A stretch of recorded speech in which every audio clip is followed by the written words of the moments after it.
Olá, gente. Olá a todo mundo. Bem-vindos ao nosso podcast. Hoje a gente está aqui com a nossa ilustre professora Fabi. A gente está começando aqui com ela. A gente vai falar mais sobre cultura mesmo. O tema do nosso papo hoje é sobre cultura. Eu estou aqui com o Tomás e a Júlia também. Oi. E a gente vai começar fazendo algumas perguntas. Mas antes, eu queria só citar uma frase de Theodore Roosevelt sobre educar uma pessoa apenas no intelecto, mas não na moral, é criar uma ameaça à sociedade.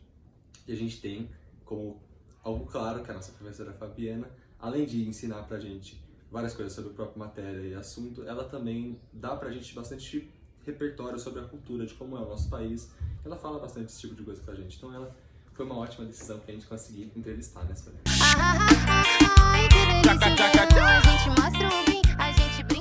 Então cultura vai ser um conjunto de características que vai compor um povo. Então, por exemplo, idioma, língua, né, tradições, comida, vestimentas, a fé, tudo isso que os povos fazem em comum, como por exemplo a gente aqui. Cada um aqui tem uma bagagem cultural, cada um aqui tem uma formação familiar e tal, mas o arroz e o feijão nos une, o cachorro caramelo nos une, né? O famoso Brasil com S e Brasil com Z, Brasil com S nos une. Então isso é cultura.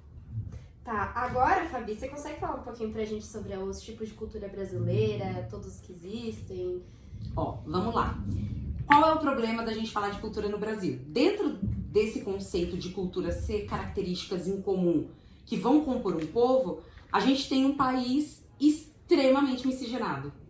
Um país que inicialmente sempre foi dito que ele era formado por 3 etnias de culturas diferentes, só que hoje a gente já percebe com alguns estudos antropológicos que cada uma dessas etnias tem mais de 1000 culturas diferentes.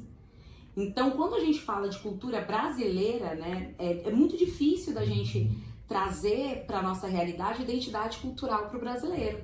Porque cada região do Brasil, cada estado do Brasil, às vezes um estado do Brasil vai ter 3, 4 tipos de cultura diferente. Então, dentro desse conceito, as características que vão nos unir, ela está muito mais atrelada a língua, costumes, religião, hábitos e música, vestimentas. Toda essa cultura, toda essa miscigenação também veio dos fluxos migratórios, né? Por exemplo, da África, a vinda forçada dos escravos, a tentativa de embranquecimento do país, no ponto onde também a escravidão deixou de ser algo que era utilizado aqui, então outros imigrantes vieram como uma forma de tentar achar emprego. E a partir desse ponto, né, que as culturas que começaram a mais... Não que já não tivesse uma miscigenação antes, mas acho que é nesse ponto onde diversos países, diversas outras pessoas diferentes entraram em contato, que o país começou a ficar mais dessa forma que ele é hoje. Exatamente, exatamente. E é algo que a gente precisa pensar. Quando a gente fala sobre cultura, por isso que é tão problemático falar de cultura no Brasil. Vamos pensar que a primeira documentação tida do Brasil, culturalmente falando, como um país. A historiografia, ela trata do ano de 1500. Então, o Brasil começa com a vinda dos portugueses para cá. Mas desconsidera-se que já existia, né, fomentação de cultura antes com os povos nativos. E é isso que a gente precisa entender. Existia cultura antes, veio uma nova cultura, que também já era muito miscigenada. Depois começa a se misturar, cria-se uma terceira cultura. Aí vem os africanos, sequestrados do continente africano, outras culturas. Aí depois vem os imigrantes pós-abolição da escravatura, outras. Então, quando a gente coloca a cultura no Brasil, vira um caldeirão cultural. Você acha que é possível, por exemplo, é muito falado da cultura norte-americana, a cultura estadunidense, que é algo concreto, é uma cultura dos Estados Unidos. Sim. Você acha que é possível firmar algo concreto, tipo uma cultura do Brasil, uma cultura brasileira? Ao meu ver, não é possível por conta do nosso complexo de vira-lata. A gente sempre menosprezar as nossas manifestações culturais e sempre endeusar a cultura de fora, né? De olhar e falar assim, não, mas os Estados Unidos é legal por isso, ou a Europa é legal por isso. E isso é reflexo também do processo de colonização. É que nem preferir um show de outro, assim, de um gringo, assim, por dizer, do que um brasileiro. Exatamente. E até quando a gente vai falar desse mercado, da indústria cultural, pegando um exemplo super atual. Não sei se vocês viram, quando a Beyoncé ela cancelou o show, ela diz, depois eu vou fazer uma agenda americana, pra América. Mas o que seria essa América? Estados Unidos e Canadá. Ela vai desconsiderar do México pra baixo. Então isso já faz com que a gente invalide a nossa própria cultura, né? E é interessante a gente pensar que enquanto a gente não entender, não conhecer e não pesquisar sobre as nossas raízes, a gente vai continuar endeusando e fomentando esse complexo de vira-lata. Bom, vocês seguem no próximo tópico agora? Acho que não. Deixa eu pegar uma perguntinha aí.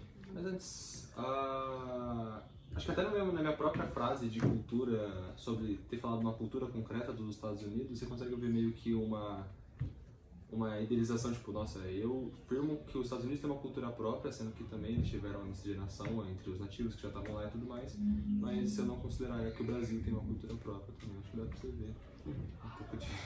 Mas é interessante que no caso dos Estados Unidos, eles vão fomentar essa cultura muito nacionalista, né? Vão criar esse estilo de vida americano para tentar se sobressair num momento de pós-crise econômica. Quando há a quebra da Bolsa de Valores em Nova York, na década de 20, né, no ano de 29, eles percebem que é necessário para eles criarem a propaganda de uma cultura própria para que as pessoas parassem de consumir na Europa. A cultura deles é um produto, né? Exatamente. A indústria cultural vai nascer aí. Eu vou vender a minha cultura como um produto e eu vou fazer com que esse produto seja interessante para todo o resto do mundo, a ponto das pessoas quererem consumir isso. Porque se a gente pega, por exemplo, aqui na década de 90, o crescimento do rap no Brasil. Antes, qual era o imaginário que a gente tinha do rap e do funk? E hoje, quando a gente olha pro rap e pro funk, é completamente diferente das raízes, né? E aí a gente percebe que é uma adaptação daqui do rap e do funk do Brasil? Ou será que a gente tá muito contaminado com essa cultura de fora? E aí ficam as reflexões pra gente do que é cultura pra gente. Bom, uma pergunta que a gente tem aqui seria: o que significa o padrão cultural? O que significa padrão cultural? Ó, vamos pensar. Quando a gente pensa em padrão, né, tanto cultural quanto em outros padrões, a gente precisa pensar que existe uma receita, né, ali, os tiquezinhos, né, pra gente ficar ali, aquilo é um padrão. E pensando nisso, a gente pensa o quê? Esse padrão se destaca de um grupo que não cumpre essas características. Quando a gente fala de um padrão cultural, por exemplo, na música, o que seria um padrão cultural?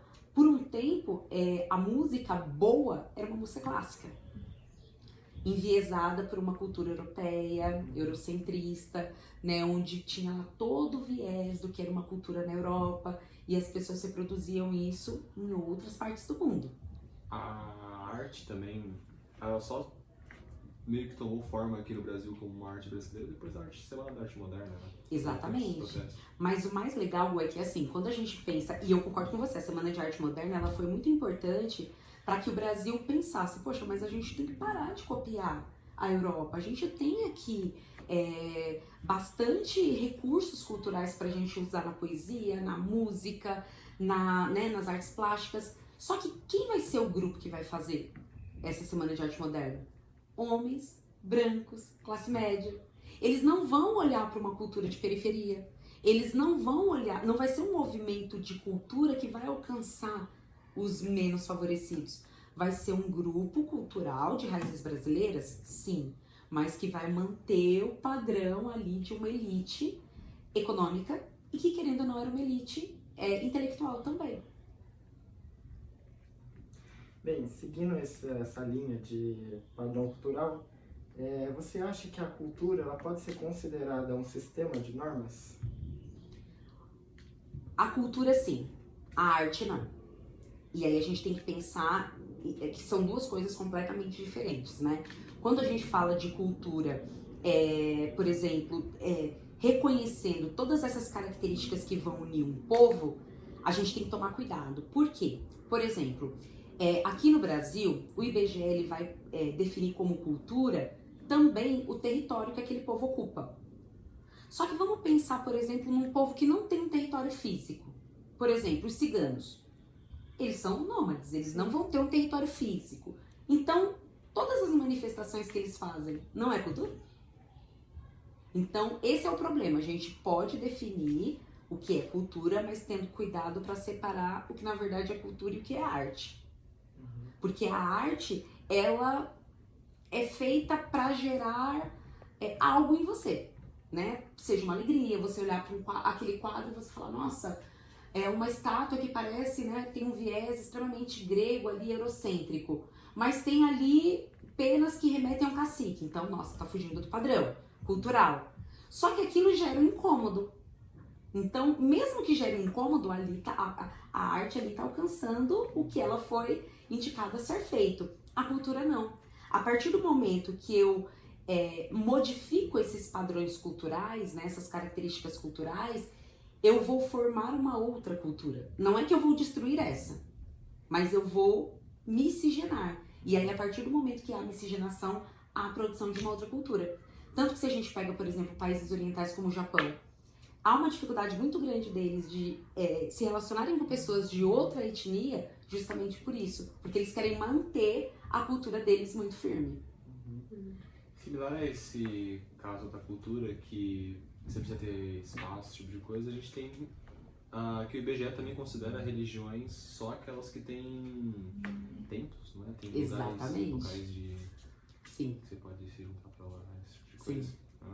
E isso é uma problemática não só na questão da religião, né? Quando a gente pega, por exemplo, manifestações materiais e imateriais. O que seria cultura? Aquilo que tem lá no museu. Então, o acarajé da baiana lá na barraquinha em Salvador não é cultura? Então, é importante a gente pensar que dentro desse conjunto de características do que é cultura, eu consigo criar as características, as regras, mas na vida prática, eu não consigo engessar isso, eu não consigo colocar isso ali numa caixinha e falar, olha, isso é cultura, isso não é. Porque senão a gente acaba enviesando essa cultura. Como, caso, novamente, volta lá a questão do funk, né?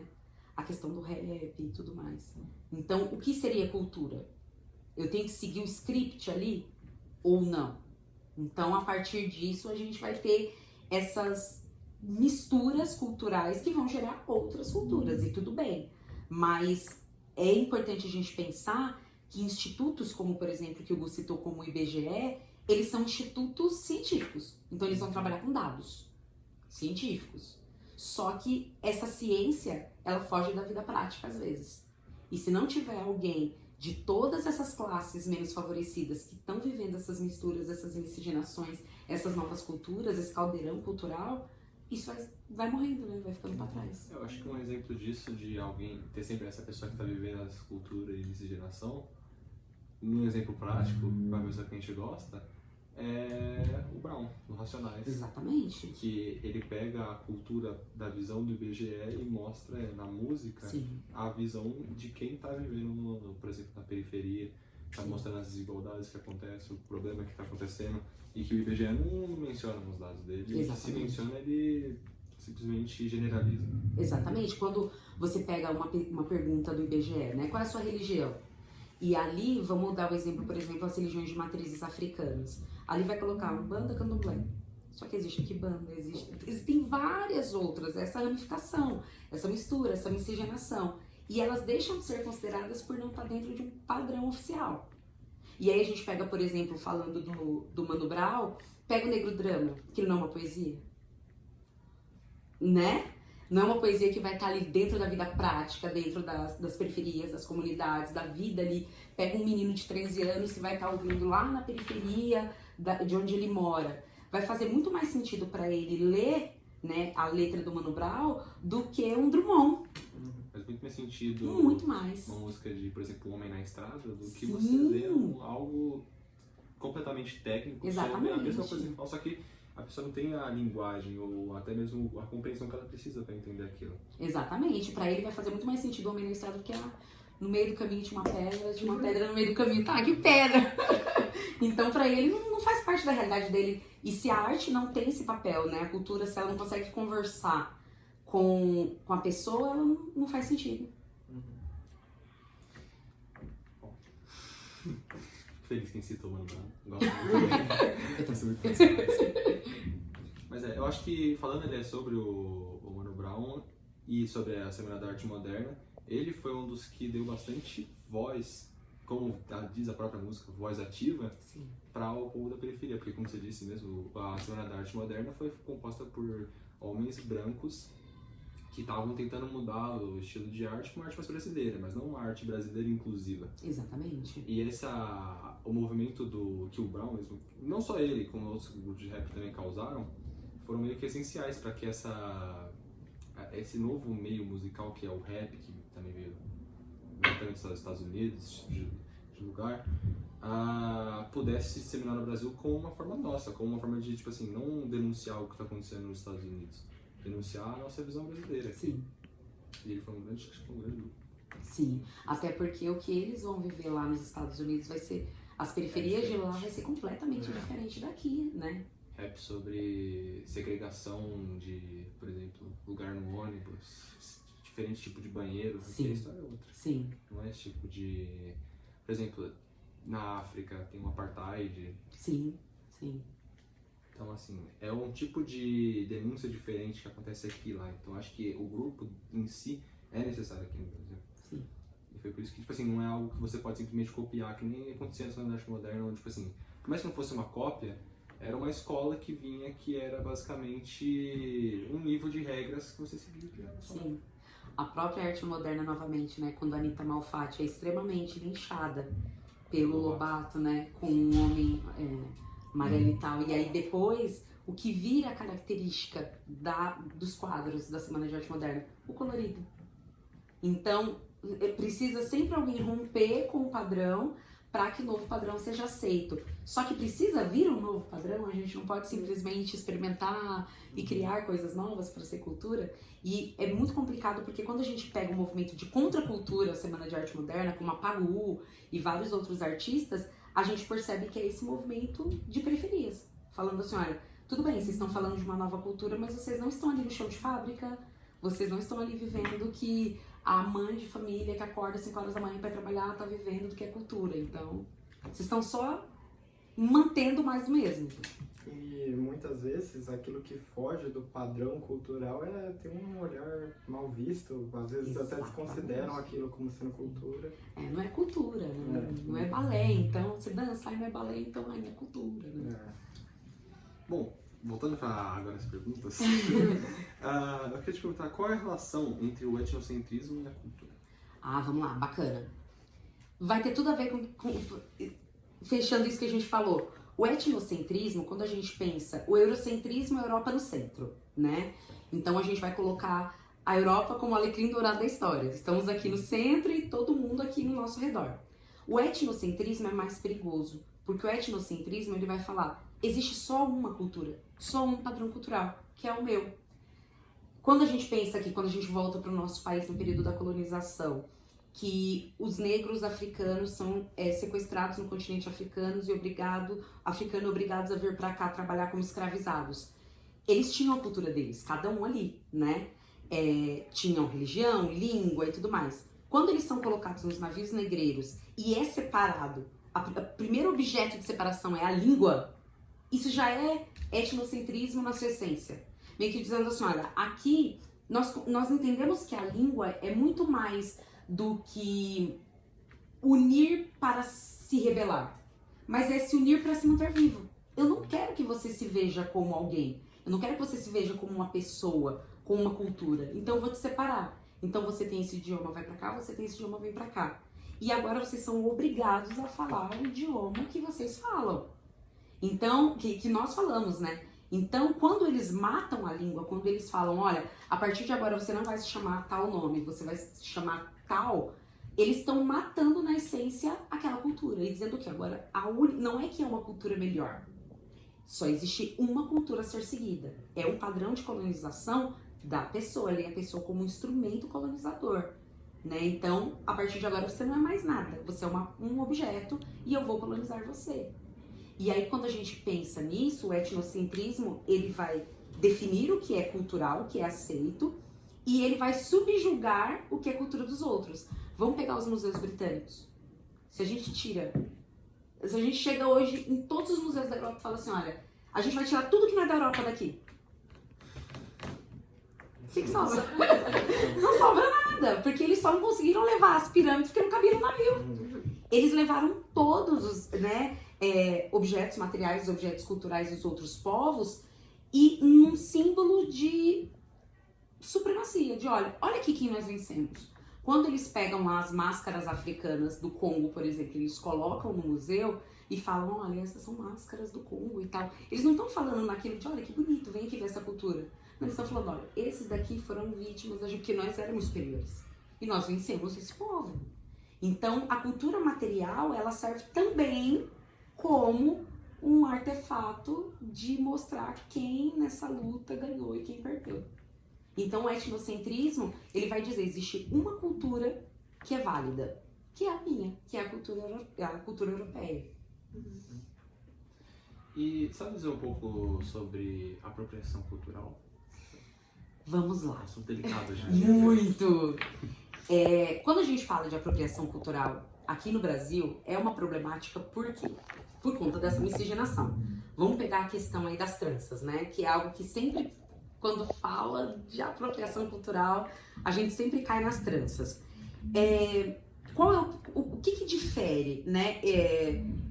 Eu me inspirar para me enfeitar ou para que eu possa me arrumar o meu estilo e apropriação cultural. A apropriação cultural, ela vai estar atrelada a essa visão etnocêntrica de a trança na branca vai ficar mais bonita do que na preta. Só que a trança na preta, ela vai ter um simbolismo completamente diferente. Não só para enfeitar, como no caso da branca. Aqui vai ter um outro simbolismo, vai ter um símbolo de resistência, um símbolo de história, um símbolo de luta. Então, quando a gente fala de apropriação, a gente está falando que eu vou me apropriar disso, mas eu vou me apropriar apenas do que é legal. Então é aquilo assim, eu queria tanto ter a pele mais preta, nossa, eu queria ser mais escura e tal. Só que você não quer o racismo, você não quer ser seguido no mercado, você não quer que as pessoas olhem torto pra você, você não quer viver o preconceito, você quer apenas a beleza da cor. Então a apropriação cultural, ela é injusta por quê? Porque é como se a pessoa se beneficiasse apenas pelo lado bom. O lado ruim ela descarta. Tá certo. Bom, acho que pra finalizar, vocês têm mais alguma pergunta? Algum comentário? Não. Acho que pra finalizar, talvez a senhora já tenha escutado, já tenha visto Provoca, certo? Da Juliana. E eu não sei se a Juliana quer fazer essa pergunta, que é a pergunta mais famosa do... O que é a vida, professora? Meu Deus! Eu juro que eu ensaiei em casa. Ai, meu Deus. A vida é... É uma pergunta difícil. Muito, mas eu acho que a vida é um eterno conto de falhas. Sabe aquilo de você tentar acertar e você falhar sempre? E aí eu acho que no final é você perceber que todas aquelas falhas, na verdade, fizeram com que você acertasse chegar ali. Então, é isso. Tá certo, senhora. Muito obrigado. Muito obrigada, Muito lindo o Fabi. significado de vida. Tá certo. Foi um prazer, gente. Obrigado, gente. Tchau, gente. Tchau, tchau. Agora vamos ficar com o do Lucas. Deu Lucas, né? Já tô chegando ele aí. Isso. Ai, que delícia, a gente mostra o bem, a gente brinca. É a prova de alta cultura dizer as coisas mais profundas do modo mais simples. Eu gostaria de começar esse programa citando um filósofo e poeta estadunidense que define o nosso convidado, Lucas Garcia. Prazer. Muito obrigado. Prazer, obrigado. Por vir hoje aqui falar com a gente. Então, hoje a gente vai falar sobre cultura e eu já queria começar perguntando pro nosso professor, o que é cultura? Bom, cultura é mais complexo do que parece, né? Mas se a gente for tentar trazer isso daí de uma maneira simples, o complexo de um jeito simples, a gente pode falar que cultura está diretamente relacionado com cultivo, né? A própria etimologia da palavra, de onde a palavra vem. Então, cultura, basicamente, assim, de uma maneira bem simplista e grosseira, a gente pode falar que cultura é aquilo que você cultiva nos vários campos da sua vida. Seja no campo espiritual, seja no campo dos costumes, no campo cotidiano, e aquela interligação entre o ancestral e o futuro, né? Então, todos os seus costumes, tudo que você a sua forma de reprodução da sua vida é a sua cultura, a gente pode colocar dessa forma. Então, para ser sucinto, cultura é aquilo que você cultiva nos seus relacionamentos, no seu campo espiritual, no seu campo alimentar e todas as suas formas e hábitos e jeitos de ver a vida. Certo. Tá certo. Kant já disse: um ser racional, cultura é a capacidade de escolher seus fins em geral e, portanto, de ser livre. Você concorda com essa afirmação? Sabe dizer sobre? Fala de novo. Um ser racional, cultura é a capacidade de escolher seus fins em geral e, portanto, de ser livre. Olha, eu concordo. O Kant é um grande filósofo. Sou muito apegado a muita coisa que o Kant escreveu. Porém, eu tenho um pouco de pé atrás com esses caras. Pra ser bem sincero assim. Por quê? Olha, o que acontece é o seguinte, filósofos como Kant, como David Hume, como esses caras, eles pensam a cultura a partir do ponto de vista europeu e eurocentrado. O Kant escreveu a seguinte frase, deixa eu te mostrar aqui. Posso? Pode. Rapidinho. Eu concordo com o que o Kant escreveu, e aí também fica, como eu posso dizer, o que a gente faz com esses filósofos, né? Uhum. Porque o Kant, ele tem... Ai, gente, preciso só de um minutinho, pode ser? Não. Só pra mim pegar aqui. Tô pegando só quarta, né? Só pra mim pegar o que o Kant realmente escreveu. Aqui, ó. Achei já. Só esperar aqui carregar. Não carregou. Mas o Kant, todos esses caras, eles pensam cultura e cultura como um jeito de ser livre, só que uma cultura do ponto de vista europeia. Esses caras, eles não valorizavam outra cultura que não fosse a cultura da civilização da onde eles vêm. Eles não conseguiam valorizar a cultura indígena, a cultura africana, muito pelo contrário. Se você for procurar na internet racismo em Kant, você vai ver que ele fala que não tem nada de bom que possa vir da cultura africana. Isso são palavras do Kant. Então o Kant, ele tem muita coisa boa, eu concordo com o que você falou, né? A cultura está diretamente relacionada com a liberdade, só que a cultura também te prende, né? Tá certo. Se a gente for parar pra ver. A cultura também faz a gente ficar preso em práticas que são muito mais antigas. Mais tarde, aliás, a gente vai falar sobre o que você falou de Uhum. culturas ocidentais, Uhum. mas por enquanto, vou passar a palavra para você. Se você quiser fazer a próxima pergunta. Antes de fazer a próxima pergunta, Uhum. você acha que a maioria desses filósofos pensa desse jeito, sobre a cultura ser mais eurocentrista? Ah, sim, porque eles precisam legitimar o que estava acontecendo, né? E o que estava acontecendo era a usurpação de riquezas do resto do mundo para ir para o bolso da Europa. E a filosofia, ela serviu muito a isso também, certo? Só que aí a gente fica numa situação bem complicada, que é a seguinte: o que a gente faz com tudo de interessante que esses caras falaram também? A gente simplesmente pega e joga no lixo? Não dá pra fazer isso também. É como você pegar tudo que o Kant escreveu e jogar no lixo. E também não dá pra gente pensar que eram homens da época deles, era esse jeito que eles pensavam. Acho que eles não têm um reconhecimento pelo outro que não seja similar a eles. Assim, querendo ou não, é uma visão de mundo, só que é uma visão de mundo muito Uhum. fechada. Os clássicos da filosofia, eles são bem racistas. Essa é a palavra, não tem outra palavra, assim, pra ser bem direto, assim. Tanto Kant como David Hume, quanto Descartes, vários deles tinham escravos, né? Ou eram acionistas de empresas que tinham empreendimentos no continente africano. Isso daí é bem real. Já que a gente já tá falando de cultura, Uhum. você gostaria de falar um pouco sobre cultura dos seus ancestrais, se você conhece? Eu conheço um pouco, assim, né? Minha família, ela vem pro Brasil no processo de embranquecimento do Brasil, né? No início do século passado, quanto vários dos nossos daqui dessa escola vieram também, né? Uhum. Que é aquele processo de imigração não só italiana, espanhol, mas também outras etnias em menor número, desde japoneses, poloneses, ucranianos, armênios. A gente teve vários desses que vieram. A minha família veio nessa, né? Alguns espanhóis, Garcia, né? E outros italianos, que é Giacom. Italiano tem aquela cultura, né? Quanto mais cresce a família, maior fica a mesa, né? Falar alto. Então, como a gente falou, no campo do cultivo é isso. Apesar de ser um povo também bem trabalhador, sabe? São pessoas que trabalham bastante. Mas tivemos oportunidades, né? Pode se colocar dessa forma.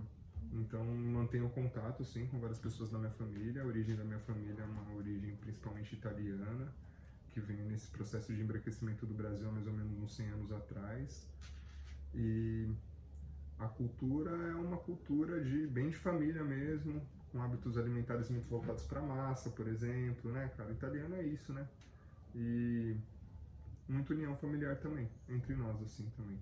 Os italianos, eles têm esse lance de manter a família bem unida, muitas vezes. Você se mantém em contato, então, mais com a sua parte italiana? Pode-se dizer que sim, né? Mas, assim, essa daí é a cultura que vem da minha família, né? Grande parte da minha cultura também é uma cultura acadêmica, né, cara? Passei muito tempo dentro de sala de aula, dentro de faculdade, também cultura de rua, andei muito de skate. Então tem várias culturas que compõem o ser humano, né? A cultura familiar é uma delas. A cultura escolar é outra. E a cultura do conhecimento que você vai ter na sua vida prática mesmo, na rua, é outro conhecimento, eu acho. Entre a filosofia, até mesmo, tem algumas distinções entre culturas. Sim, claro. Sabe citar algumas delas? Distinções entre culturas? Entre as culturas. Sim, cara. Uma coisa que você falou agora no começo, que vai de encontro com o que a gente está falando, é alta cultura e baixa cultura, que é uma coisa que eu sempre achei bem complexo de entender. Como que a gente define se uma cultura é mais desenvolvida do que outra cultura, né? Isso é um debate filosófico interessante que está diretamente relacionado com esses caras. Como eu posso falar que... Vou dar um exemplo concreto, assim. O que é mais complicado, o que é mais complexo? O parlamento inglês do século XVI, do século XVII, XVIII, onde várias pessoas sentam lá e conversam, ou a cultura que a gente tem de um representante político que decide por nós, ou a gente ter uma, sei lá, pensar no caso da Amazônia, vários caciques se reúnem para decidir o que eles vão fazer. O que é mais complexo, essa cultura europeia, essa cultura indígena. Então acho que essa distinção entre culturas, né, entre alta e baixa cultura, entre mais complexo e menos complexo, é uma coisa assim que me deixa meio intrigado de entender.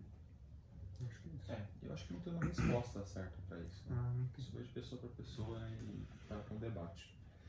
Mas bom, passando adiante, eu queria citar Alan Moore, onde ele diz: o que chamamos realidade é apenas o senso comum da nossa cultura. Ignorar outras culturas é estar cego para outras realidades. Assim como você falou do Kant, mas eu queria que você me falasse, você já teve alguma experiência direta com alguma outra cultura? Cara, já tive experiências com várias outras culturas, algumas propiciadas assim pela faculdade, outras pela vida mesmo. Tipo o quê? Já fiquei um tempo em Quilombo, né? Passei algumas férias em Quilombo, fui muito bem recebido. Tem algumas pessoas que me chamaram para conhecer outras religiões, que foi bem interessante. Conheci o Candomblé, conheci o Islã, dentro de ambientes mais africanos, né? Por exemplo, conheci o Islã, que é os muçulmanos, que na verdade são da Tanzânia, do Quênia, do Senegal, lá no Anhangabaú. Na Anhangabaú a gente tem a mesquita Bilal Al-Gabash, que é uma mesquita africana. Tive a oportunidade de conhecer essa cultura, uma cultura totalmente diferente da cultura brasileira, católica.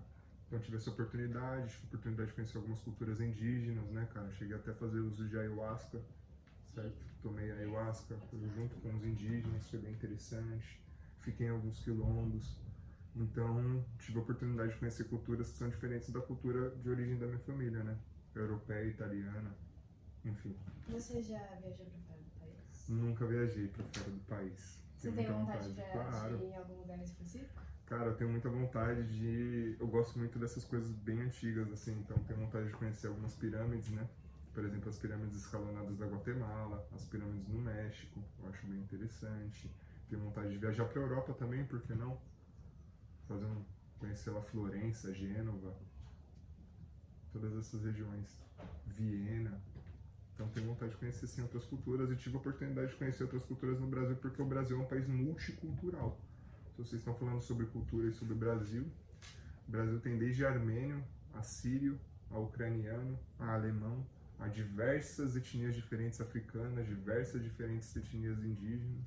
Então o Brasil é um país que a gente chama de multicultural, né? Acho que essa é a palavra. E tem a mistura, que você falou que não necessariamente veio de uma forma... Tem essa miscigenação, né? Também. É bem verdade isso. Mas eu tenho uma pergunta. Qual que é a relação que você tem entre cultura e sociedade? A cultura é o que dá forma para a sociedade. Embora a gente seja moldado por outras coisas além da cultura, como a política, a economia e várias outras coisas, mas é meio difícil a gente delimitar, colocar limites mesmo entre o que é cultura, o que é economia, o que é política, porque a gente tem uma cultura política, a gente tem uma cultura econômica, né? E essas coisas todas elas se misturam. Só que infelizmente assim a gente tem vivido muito, no meu ponto de vista, a cultura da violência, né? A cultura da superioridade, onde aspectos econômicos, raciais, políticos, eles se misturam todos e a hora que você vê explode tudo em cima de você. Hoje em dia a gente vive uma vontade de eliminação do outro que é diferente de mim, né? Então a cultura do Brasil tem se tornado uma cultura extremamente violenta e isso daí molda a nossa sociedade. A cultura é o que dá forma para a sociedade. É como se a sociedade, sei lá, fosse esse copo e quando eu coloco uma água ou um líquido aqui dentro se conforma, toma forma desse copo. Então seria basicamente, no meu ponto de vista, né, a cultura é como se fosse o conteúdo da sociedade. Deu para entender? Sim. Eu acho que a partir do momento que você tenta, você tem um debate, né, se existe uma cultura melhor ou menor, é um tipo de violência, creio eu. Também, com certeza. Mas eles precisam legitimar o projeto deles, né? Que é um projeto que não visa o nosso desenvolvimento, vamos ser bem sinceros. Tá certo. A Clarice Lispector, que eu não só mencionei pessoas de fora, já mencionou uma vez que a sociedade é uma constante briga entre a aparência e a essência, na qual a gente está sujeito a ter duas personalidades, a objetiva e a subjetiva. O que você tem a dizer a respeito? Cara, eu acho que a Clarice Lispector, primeiro, ela é maravilhosa, inteligentíssima, Clarice Lispector, né? Uma grande escritora, passou por várias questões da natureza humana. E eu concordo com o que ela está falando, parece que a gente muitas vezes é moldado pelo medo ou pelo desejo, né? Muitos filósofos antigos falam disso, desde, sei lá, pegar um exemplo que a gente trabalhou hoje, foi o Maquiavel, Thomas Hobbes, pessoas que falam que é melhor você ser temido do que você ser amado, pessoas que falam que é mais interessante a gente manipular o medo e a esperança das pessoas. Isso daí é bem real. O que é que ela fala mesmo? Desculpa, que a sociedade... É o conflito que a sociedade, você é formado por duas coisas. A sua personalidade objetiva e a sua personalidade subjetiva. Que é esse conflito constante entre a aparência e a essência. Ah, com certeza. A gente pode dizer que a essência, ela seria um encontro do seu propósito com a sua identidade, né? E que as pessoas e as coisas... Thomas Hobbes fala muito disso, né? De que as pessoas e as coisas elas só têm valor pra gente quando elas apresentam alguma utilidade, né?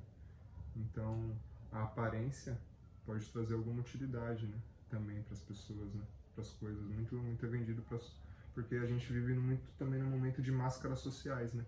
Onde parecer é melhor do que ser em algumas situações para algumas pessoas, né? Não para mim, mas para várias pessoas.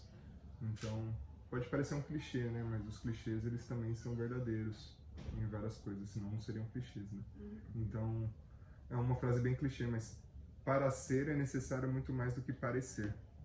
Só que parecer também te abre algumas portas, né? Tem tudo isso daí. Não sei se eu respondi.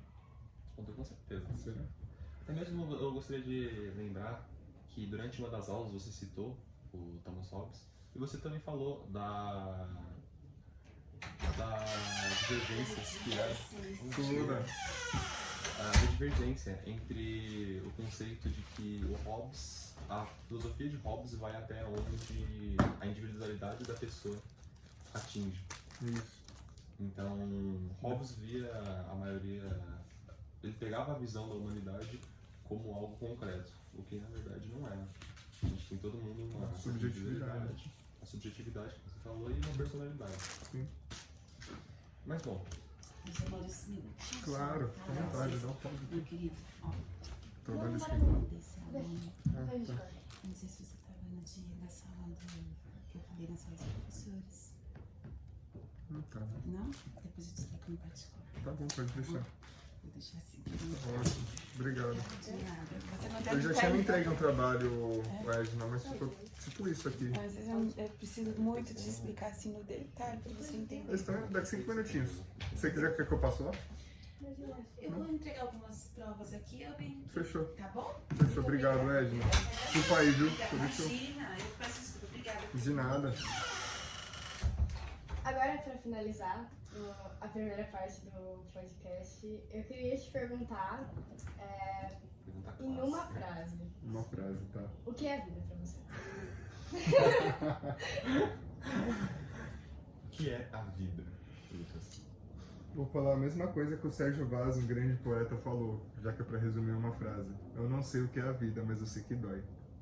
Nossa, achei profundo. Tá certo, professor. Bom, Não sei definir, mas dói. você não sabe definir a vida. Não sei te dizer o que é a vida, mas dói bastante.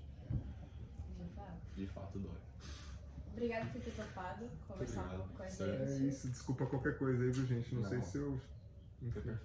Foi perfeito, Sérgio. desculpa Obrigada. qualquer coisa aí, galera. Ai, que delícia.